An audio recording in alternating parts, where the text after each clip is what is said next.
Baker is known for being a relentlessly confessional artist. She talks a lot about her problems with addiction and her struggles with mental illness, and these are recurring topics on a lot of her songs. And it really does feel at some points like this album is a diary. Mental illness, or just suffering in general, is a pretty interesting thing to talk about with music because clearly it's the inspiration for so much great art. It's what writers pull from when they want to express pain or loneliness or loss because it is so powerful and so all-consuming. But on the other hand, there have been so many talented musicians and talented authors who have a really hard time seeing outside of that suffering, that depression, and I think that their art suffers because of it. It kind of gets lost in translation. I'm thinking about people like Daniel Johnston, who does have his brilliant moments, but has a lot of work that's kind of incomprehensible, or even a Kid Cudi. You know, as soon as I heard Speeding Bullet to Heaven, I had the feeling that Kid Cudi was going through something, and I wasn't sure if it was grief or if it was depression, but the way those songs are, even though they did communicate that to me, they were so trapped in their own simplicity and darkness and ugliness that it was hard to even understand where Kid Cudi was coming from. They were so unremittingly bleak that they lost all of their nuance and specificity and perspective that great art brings. And that was what I was a little bit concerned about with this new Julien Baker album, since this album is pretty much like a depression diary, and that is kind of a problem on this Julien Baker album. Julien Baker is relentless on laying on the darkness and the vulnerability and the bleakness on these tracks, and it makes you kind of numb after a while. What seems piercing and sad and vulnerable on one song can turn into kind of a numb slog through depression by song 6. And I don't know if that was Julien Baker's intent in making this album. It may have been, but for me, I found that the best way to appreciate Turn Out the Lights is to listen to the songs individually, because there are some real gems here. My favorite song on this album is probably Televangelist. There are some beautiful, glistening keys and an interweaving guitar on this song, and at one point the organ comes in and it sounds just rich and deep and echoing like church music. I also love the song structure here. There's no repetitive verse, there's not really a chorus.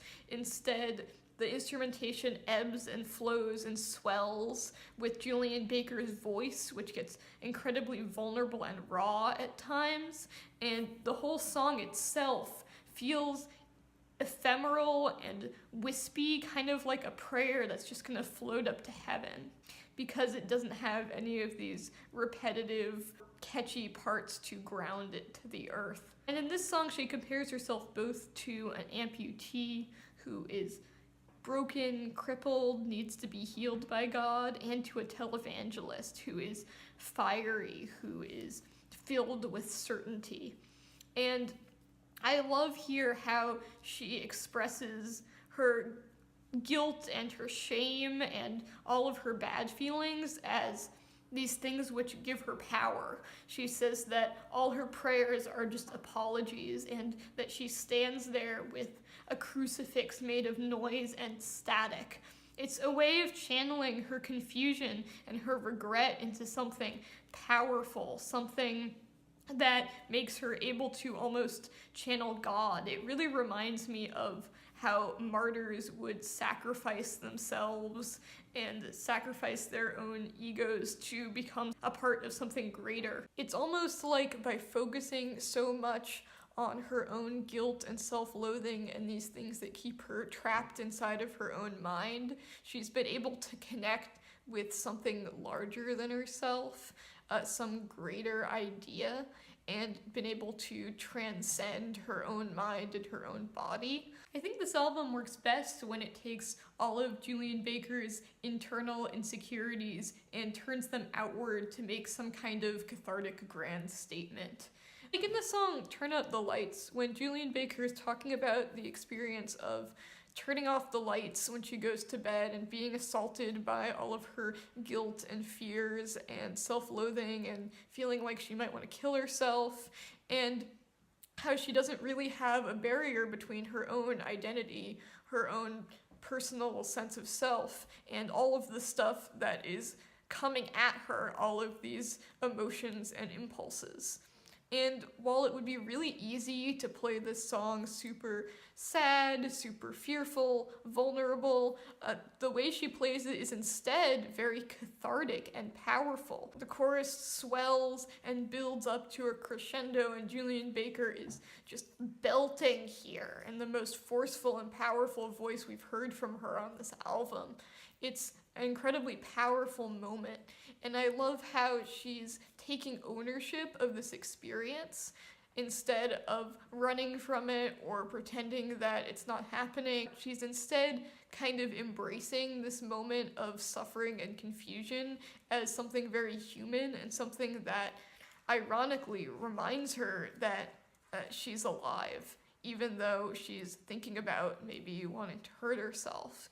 It's a defiant moment, I think, in the face of suffering, and it's one of the more beautiful on here. But for every song we get that's more complex and balances suffering with catharsis, we get another song that's just one-dimensionally sad. The epitome of this kind of bleakness might be the song Everything That Helps You Sleep, which is a very beautiful song out of the context of the album, but after hearing Televangelist and Shadowboxing and Sour Breath and so many other songs about Julien Baker's cycles of self-loathing and self-hatred and depression, this is a repetitive song and a song that just delves even further into the bleakness of this mindset without giving us any kind of perspective or hint of hope or anything that might make this a little bit more textured or nuanced. It just seems so unremittingly bleak.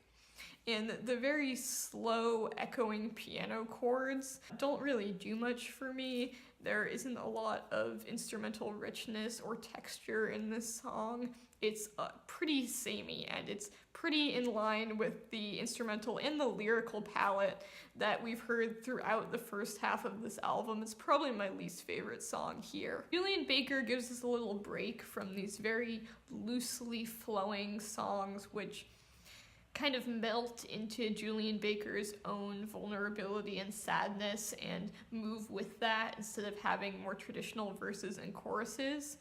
On the second half of this album, starting with Happy to Be Here, the songs become a little bit sweeter, more melodic, simpler, maybe more like something you would find on a typical indie rock, indie folk album. And while these songs aren't as difficult to unpack, both structurally and lyrically, they are a nice reprieve from the heavier and more complicated tones on the first half of the album.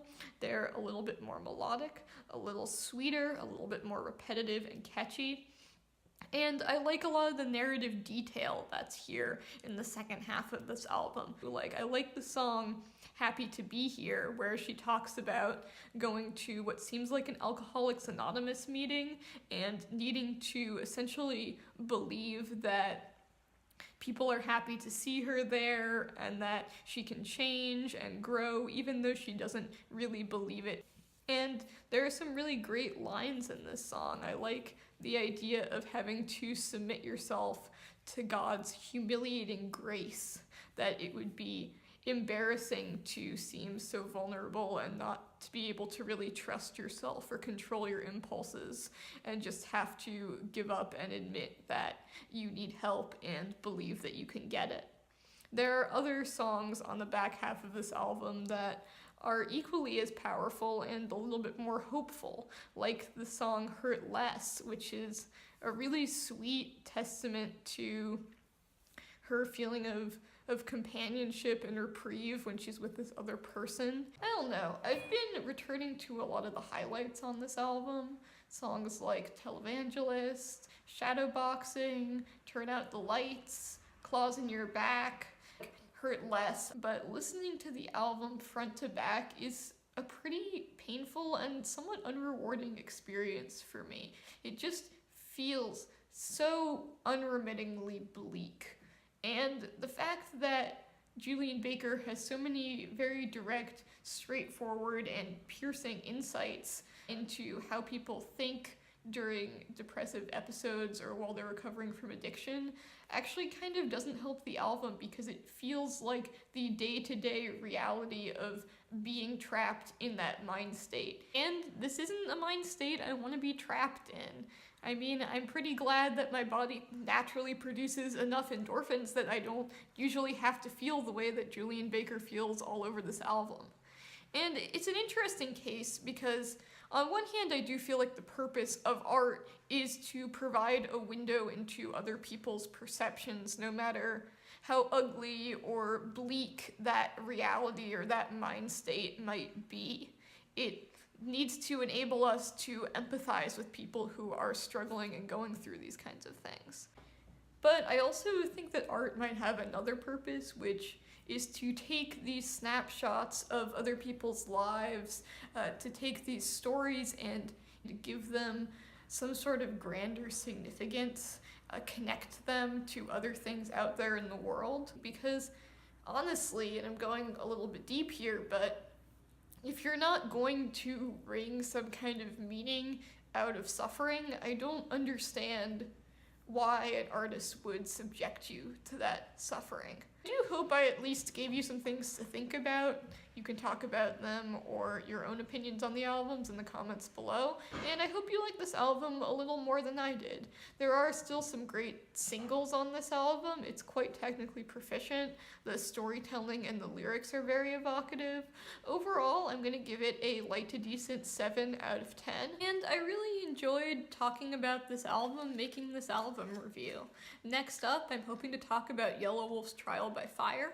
I'm also just finishing up shooting the St. Vincent review, which I started a while ago, lost some of the footage for that and had to reshoot it, but it should be up soon. That's for her album Mass Seduction. And I'm also trying to get together some top 10 lists, which should be out at the end of December. I'm already starting to synthesize everything I've listened to this year and try to come up with the best of the best. Even though I only put out a few reviews, I did listen to a lot more music than that. And yeah, I'm really looking forward to getting a chance to do that. Thanks a bunch for watching. Like if you like, subscribe if you like, and I'll see you next time.